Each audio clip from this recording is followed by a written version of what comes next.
Hello, everybody.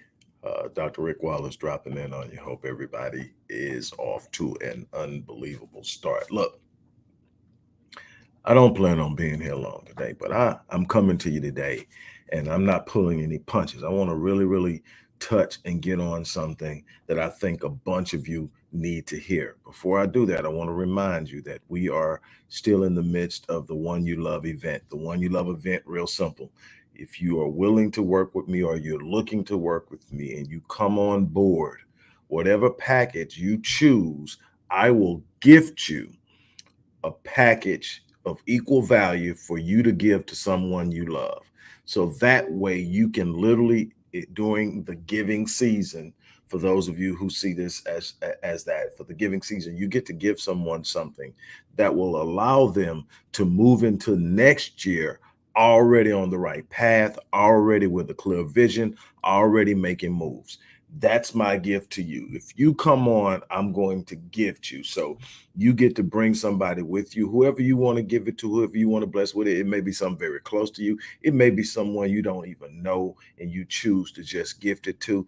That's up to you how your spirit moves you, but that's what we're doing right now. So if you've been looking to work with me or you're seriously ready to commit to putting in some work, and you're ready to get started and you choose a package, I'm going to turn right around and say, okay, go find someone to give this to, and I'm going to give you a package of equal value to share with someone.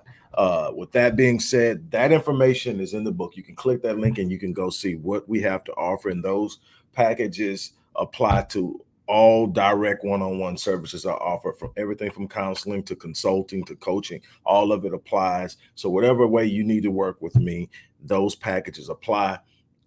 Go check that out. Now let's talk. Let's talk. You know, I outside of being a Leo, I've always had a fascination with big cats, not just lions.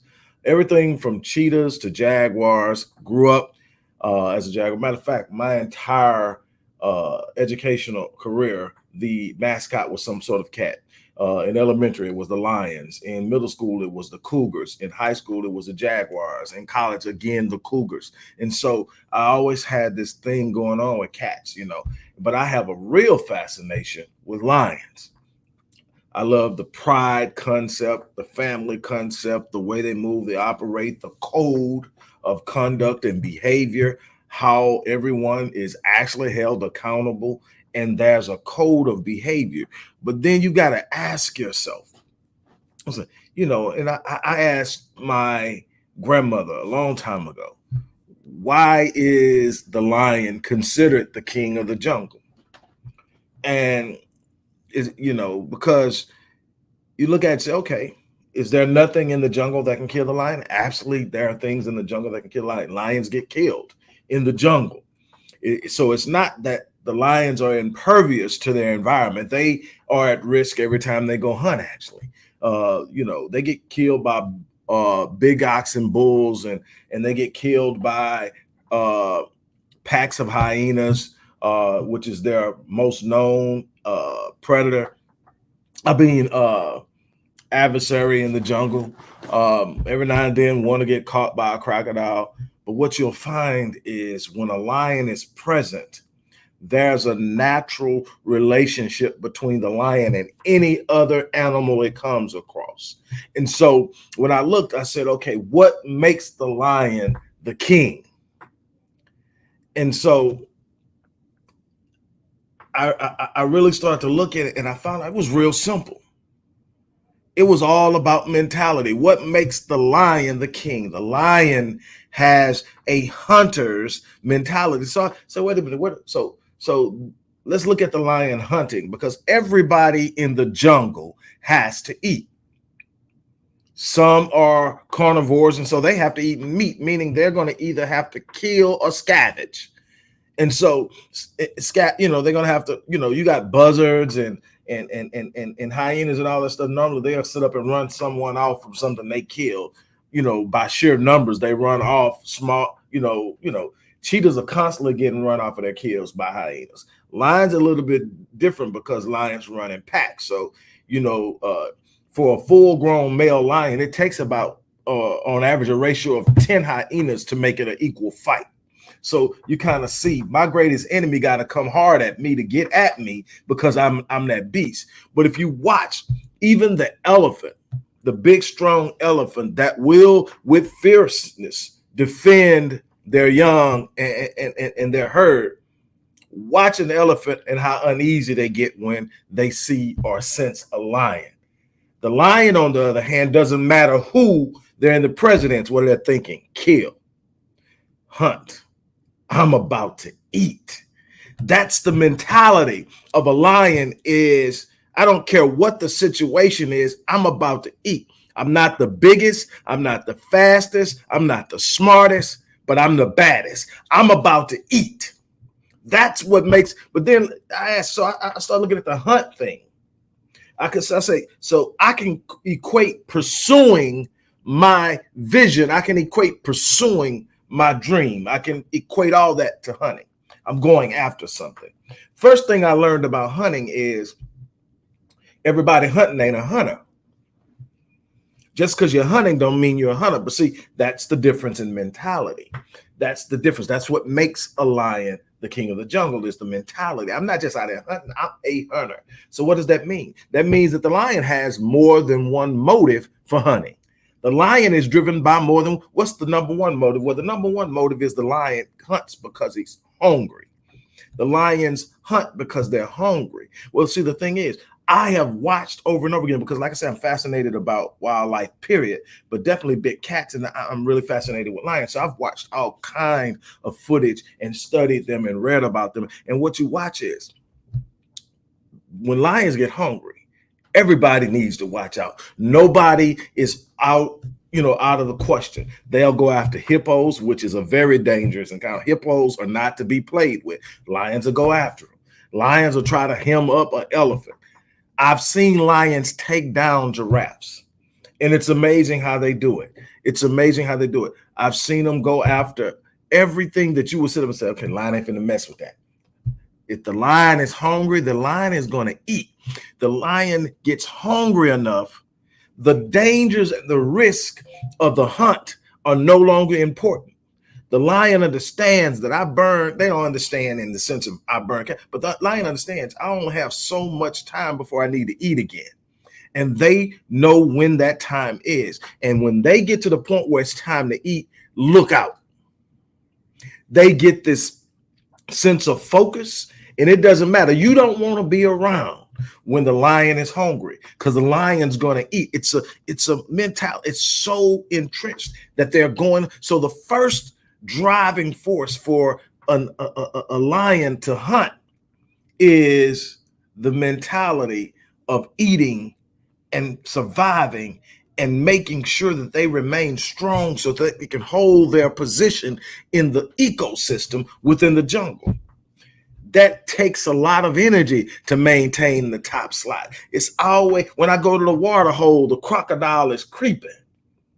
When I come around the corner, hyenas are stalking. It's always somebody trying to knock me out the top spot. So I got to stay ready. So I'm hunting because I'm hungry. I'm never satisfied. I'm never complacent. I'm never just sitting around hoping something falls in my lap. I'm hunting. I'm going after it. I'm going and I'm remaining in. And then they are very, excuse me, focused and strategic. And I'm going to get to that point in a minute in how they hunt. But I want to get to the second reason why they hunt. And this is the part I like, because you got to understand this if you're ever really going to be successful. Lions don't just hunt because they're hungry. Lions hunt because they're hunters. Lions have a natural built-in instinct and aggression that just sits up. I'm going out here to get it. And then they communicate, and they got it planned out. Their force. Once they make up in their mind to get it, if the animal escapes, it is amazing, because they are going out and they're going to come in with a catch. They're going to eat, but they go out to hunt not just because they're hungry. Why is that important?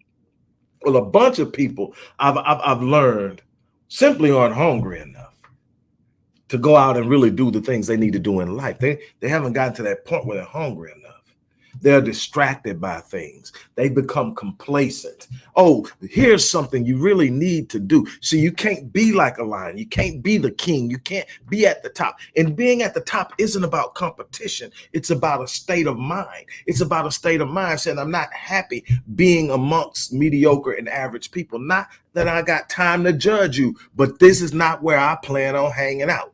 This is not where I plan on getting down. This is not how I want my legacy to be explained to my progeny and to the people who come into this world who never met me in person. I don't want to sit up and, hey, he came, he chilled, and he left. No, that can't be what it's about for me. So what is it? It's got to be something that I did that was extraordinary. It's got to be something. That's something. It should be inside of you. But you know what? A bunch of us running out of our kids before they're even 8 or 9 years old. Get your head out the clouds. Stop that daydreaming. Be real. That's not realistic. Think of something more doable. Before you know it, you got them thinking like average people. You got them thinking like behaving like average is okay. You need to have a mindset if you're going to hunt. And if you're going to be exceptional, if you're going to do something extraordinary, if you're going to do something phenomenal, you've got to have a mindset that's absolutely allergic to being average. Let me break it down for you. This is one of the reasons I have a problem with sending our kids to public schools, because public school system has a grading system that does not translate well into life. What do I mean by that?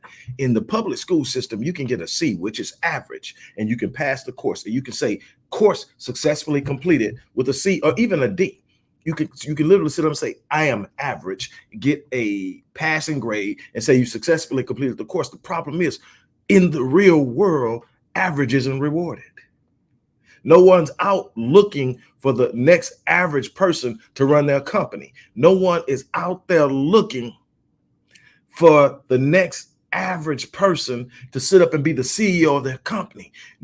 Nobody's out there. When you choose a mate, you're not out there looking for an average person. I want me an average husband. I want me an average wife. No, you're out there looking for somebody that turns your head, turns your spirit, turns your being. You're looking for somebody that's exceptional. Well, that doesn't come from average. So we send our kids to a school to train them to accept average as being okay. And then they get into a world that doesn't reward average some of the time, because you got a bunch of places that still do it. Because so you can go out, but again, it's in the developmental stage. You go out and you get your participation trophy for showing up to play football. You didn't play well. You weren't that good, but they don't want to hurt your feelings.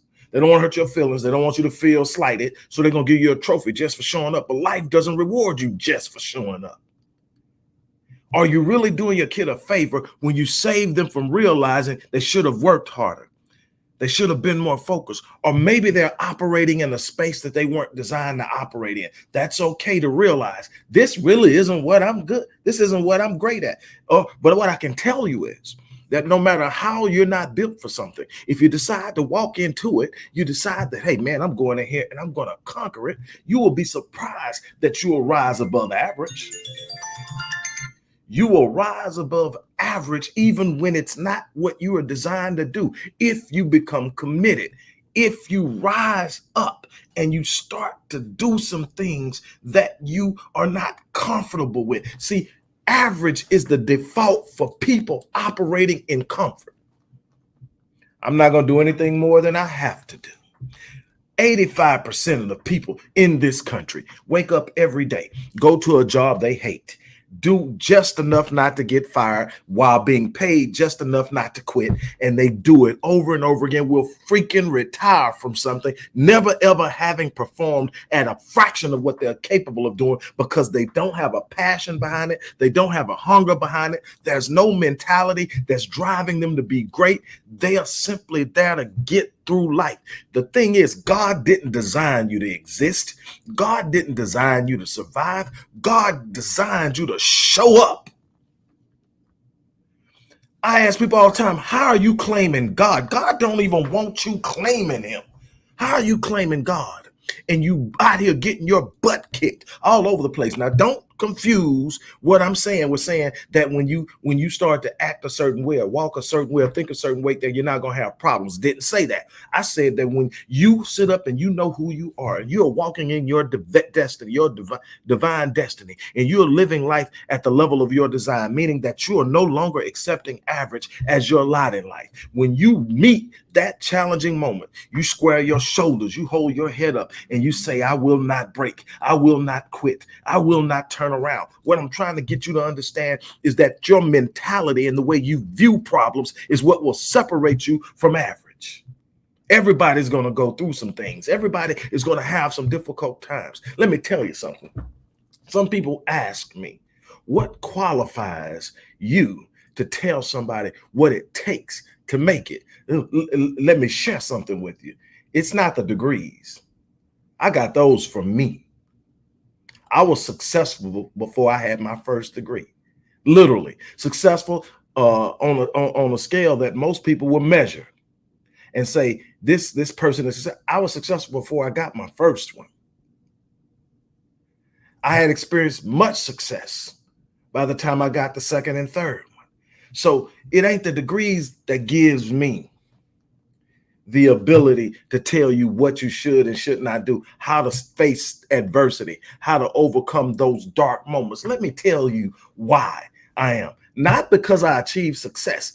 Anybody can thrive if you hit the right ball at the right time. You can get up there. Oh, you don't really know who you are until you march into the sands of adversity. Let me tell you, I've been there. You don't know what it's like. I'm gonna tell you, I've been in dark places that would have broke some people. You don't know adversity until you've gone from thousands of square foot of footage home and deciding what car you're gonna drive to waking up with snow on your back. You don't understand that. But let me tell you, and not at one moment did I say I'm giving up. Not at one moment did I fold. I'm a hunter. I'm in a bad place, but I'm a hunter. My mentality wouldn't let me give up. My mentality wouldn't let me feel sorry for myself. My mentality wouldn't let me point fingers and blame nobody. My mentality says, you're built for this. Wake up, square up, show up. I had a conversation with God when I hit that hard moment in my life. I could have felt sorry for myself. I could have had guilt trips. I could have asked myself, what the hell were you doing? How did you make a turn in your life so stupid that you ended up from there over here? What were you thinking? I could have did all that. But you know what? I could have went to God whining and complaining. Oh God, look what happened. Oh God, look that they did this. Look, God, I'm sorry I did this. Can you forget? You know what I did? I understood the power of adversity. See, I had those conversations with my great grandfather who adopted me, and he taught me what manhood would be like. And he told me there were going to be storms. He said, son, just come out of the storm a better man than you went in. You won't have to chase greatness. Greatness will overtake you. So I was sitting up thinking. So I had a conversation with God. It didn't go anything like most people's prayers go. It didn't go like, oh Lord, please get me out of this. Didn't ask once to be taken out of the storm. Oh God, if you just give me another chance. Didn't beg or anything. I had a real simple understanding with God. I said, don't let me die in this. Don't let me die in this. And all I was saying then is, wake me up. My agreement with God was simple. I said, if you wake me up, I'll answer the bell. If you wake me up, I'll answer the bell. I already know how you built me. I'm built for this. I don't need you to reassure me of anything. Wake me up and watch me. And I told the few people who knew what I was going through, don't feel sorry for me. Just watch me. That's what faith. It's not that you're not going to hit hard times. It's whether or not you're going to let the hard times defeat you that puts you in the place that leads to greatness. If I'd have gave up in that moment, I wouldn't have written and published 24 books. I wouldn't have relaunched companies. I wouldn't have a reach and have clients in London, in Ireland, in Sydney, in South Africa, in Jamaica, outside of what I wouldn't have it. I wouldn't have book sales in those same places if I were to sit up and fold it because life got hard. No, I got to eat and I'm hungry. So I'm not going to quit. And let me tell you something about life. Appearing to be weak to appeal to the sympathy of people will actually put you in the crosshairs of people who don't care about you. Oh, look what they did. Oh, look what happened. Look what happened. Oh my God, I'm just going through it. Oh my God, look. No. There are some people out there that are looking, literally salivating, waiting on you to show weakness. Square your shoulders up. Hold your head up. Look yourself in the mirror and say, I'm built for this. God built me for this very moment. God, show what God is saying, show what I did in you. That's how you represent God. When you're in the middle of a moment and you decide, I'm about to make a move in this moment. I'm about to show people what it means to not survive, but thrive in the midst of adversity. I'm about to show up and make my presence felt. And I sent a little subliminal message to those people that were hoping and wishing and even praying for my demise. Don't hold your breath. You better breathe. The only thing that's going to stop me is death. And if I die, I'm going to die with honor. I'm going to die with my head up, my shoulders square, and working towards a prize, working towards the goal.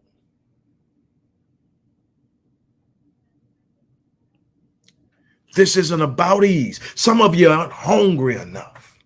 Some of you trapped into a corner of comfort that has dragged you into a lifetime of mediocrity, and God is still waiting on you to show up.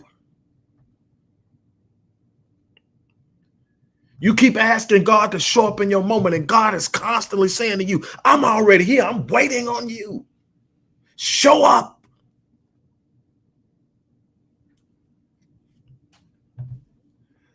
I'm not here to tell you how you need to relate to God. That's a real personal thing that people have made way too public. And that's why everybody's frustrated, because everybody's trying to approach and deal with God based on someone else's relationship with him. If you ain't got a one-on-one with God where you can sit up and have one-on-one interaction with God at a level that nobody else can understand, you're missing it.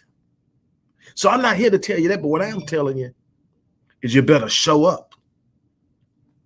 What I am telling you is you better show up. Show up in your own circumstances. And what you'll find is God is already there. You got to understand, if you're really talking about God, God is omniscient, right? I mean, there's no faith that I'm aware of where God isn't omniscient, where God isn't all-knowing. Well, if God is all-knowing, God knew this was going to happen before it happened, right? If God is all-powerful, God's already worked out the solution, right? So what is God saying? You got to show up and do your work. That's the same thing God told Israel at Jordan when it was time to cross over into Canaan. You got to go do the work. I'm already there. You got to go do the work. You got to possess it. Y'all don't want to possess it. Y'all ain't ready to hunt. Y'all looking for somebody to give you a break. George Bernard Shaw said that those who get on in this world are those who wake up in the morning and go out and find the opportunity they need. And if the opportunity does not exist, they create one. You don't think I had to create some opportunities, having gone from what I was to down to where I was at? But that's one of the reasons I love Les Brown. Les Brown say, when you fall down, make sure you land on your back, because if you're on your back, you can look up. And if you can look up, you can get up. You didn't think that I had to wake up and create some opportunities.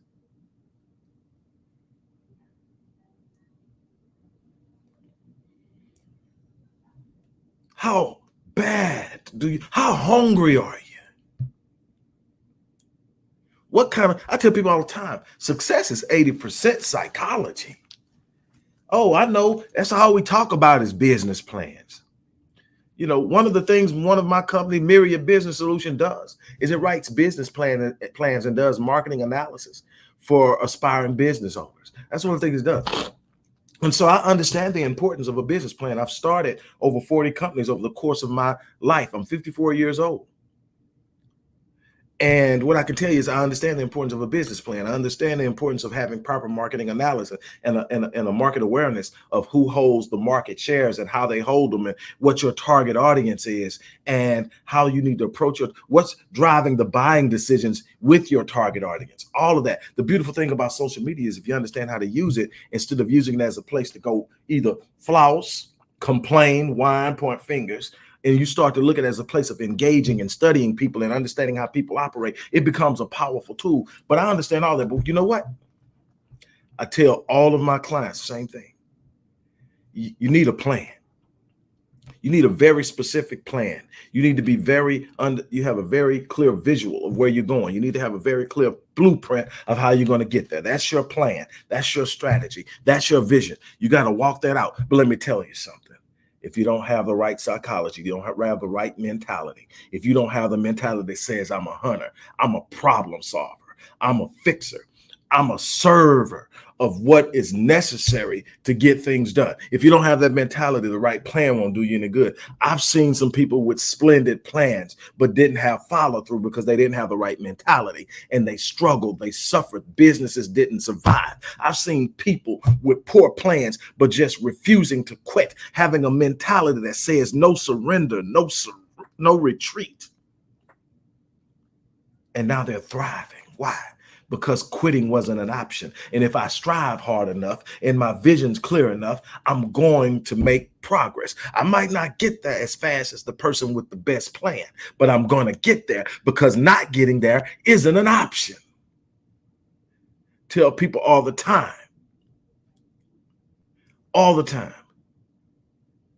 I didn't win in life in the times that I've won because I was the smartest person in the room. I spend a lot of time trying not to be the smartest person in the room. I'm always seeking other people that have gone places I haven't gone because I can't learn if I'm the smartest person in the room. I can't grow if I'm the smart. So that's not what got me there. What got me there wasn't how many resources I had or how many credentials I had and all that stuff. I let other people worry about my credentials. You know what I focus on? My one word that defines me. And if you haven't read Evan Carmichael's book, One Word, you need to check it out. Because he says there's that no matter who you are, there's one word that defines you more than any other word in the English lexicon. And you find that word and it'll define who you are and it'll tell you why you're where you're at. Some people's one word is love. Some people's one word is faith. Some people's one word is resilience. My one word is relentless. Once I make up in my mind to do something, it's going to get done or I will die trying. I once heard Will Smith being interviewed about his success. And he said something similar. He said, I may not be the smartest person in the room. I might not be the most talented person in the room. I may not be the most gifted person in the room. But I tell you what, if you put me on a treadmill with someone else, only one or two things are going to happen. That person is going to get out first, or I'm going to die on that treadmill. And the guy asked him, and so that means, he said, that means you will not outwork me. See, too many people love comfort. The idea of getting up at 4 o'clock in the morning, they can't see it. Problem is, you're never going to beat me getting up at 7, because by the time you get up at 7, I've been up 3.5 hours. I'm halfway through the morning that you won't finish until 12. I'm already halfway through it before you even roll out of bed. I'm committed. I'm hunting. It's a mentality. Nobody has to wake me up in the morning. Nobody has to call to make sure I made it into the office. They may have to call and say, you need to leave the office, Marion. You've been in that office long enough. Get over to that gym. But one thing I'm working. You're not going to outwork me. And what that means is I may not always end up in front of everybody, but I'm not out there meandering through the maze of mediocrity either. One thing that cannot be said about me ever is that I'm average. I've already wrote that narrative. I've already wrote that narrative.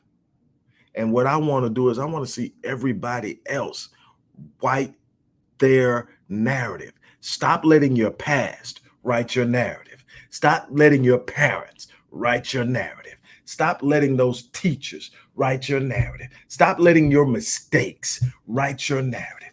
Pick up that pen. Treat that pen with precious care and concern, because what it writes is going to manifest. Stop letting everyone else dictate what you manifest, because you're taking in their negative input. Find you some people that will fan your flames. Find you some people who are willing to sit up and see something in you that other people are doing their best to ignore. Find you at least one person who is doing something you haven't done that you want to do. Let them be the blueprint. Let them be the mentor. Let them be the person who advises you on the things they will cut that learning curve in half. That's one of the things I do at the Visionetics Institute. I'm here to cut the learning curve. I'm here to say, don't do that. Something my grandmother said to me growing up, my adopted mom, my great grandmom, something she said to me. I'm going to share this with you, and then I'm going to get off. I got a lot to do today. But she would come in and she would say, if I were you, I wouldn't do that. Probably not going to turn out good. Probably what you need to do is X, Y, Z.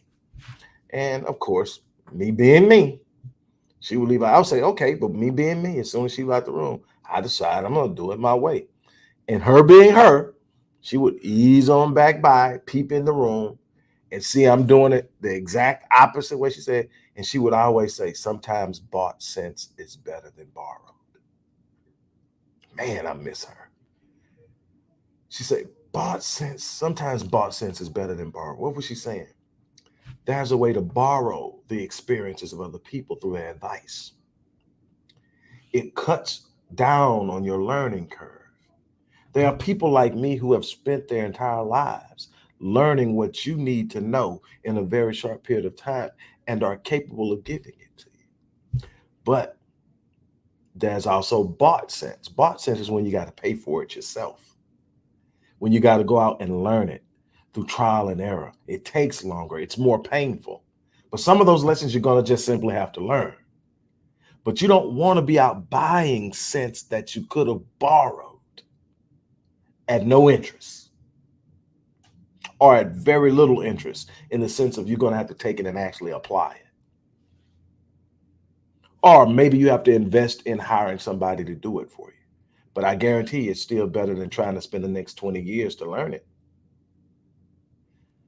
Sometimes bought sense is better than borrowed. Between my great grandmother and my great grandfather, they set me up without even knowing it, just with their wisdom. It's real simple, people. You can talk about what you want, or you can go get it. You can listen to all the reasons that people have why you can't have it. Oh, they're out there. If you're Black, you're going to face a bunch of disproportionate interferences based on your race. It's going to happen. But that cannot be the reason why you don't get it. That's still an excuse to me. Is the reality unreal? No.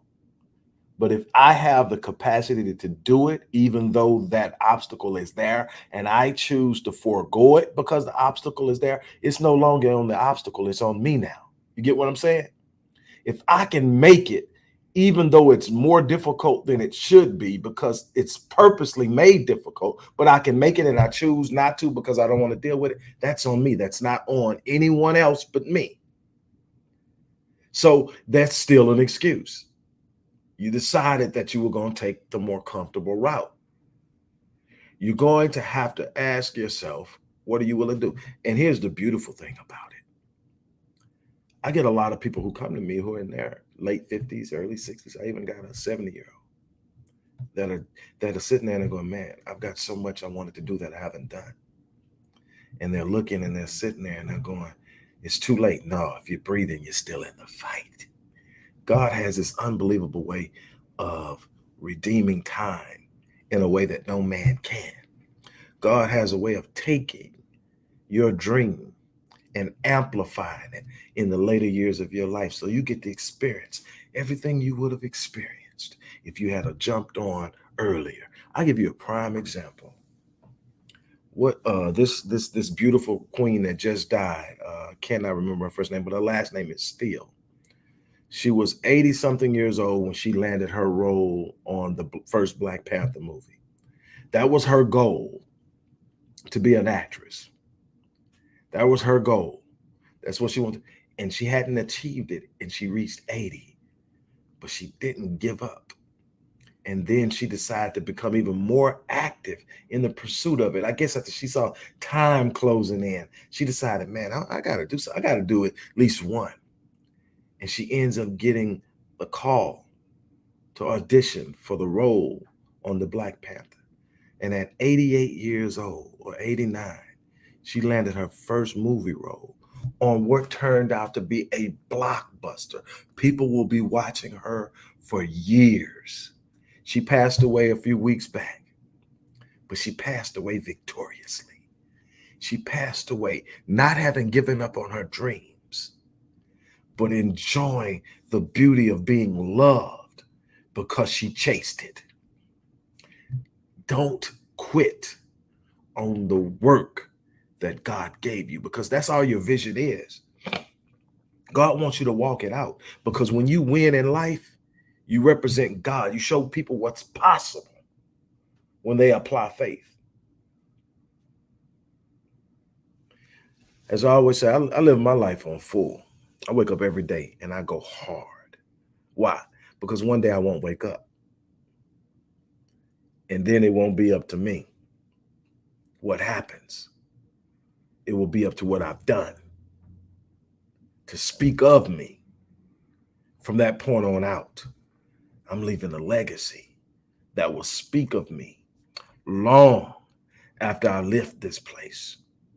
It will say, he came, he saw, and he conquered. I challenge you to leave a legacy. And as I said at the beginning, if you're serious about working with me, this is a good time to do it, because we're in the middle of the One You Love event, which means when you decide to make a move to work with me, whatever package you choose, I will gift you one of equal value to give to someone else.